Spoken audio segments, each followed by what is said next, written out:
తెల్లని పాలధారలల్ల పల్లె తెల్లారుతుంటదిరా గుళ్ళోని గంటలు కాడెట్ల మెడలోన జంటగా మోగుతూ ఉంటాయిరా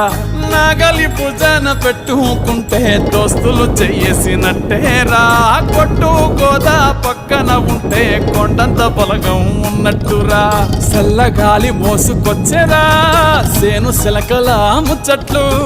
దారి పొడుగు చెట్ల కొమ్మలా రాలుతున్న పూల సప్పట్లు గట్టి మోపులు కాల్వ గట్టులు చెమట సుక్కల్లో తడిసిన ఈ మట్టి గంధాల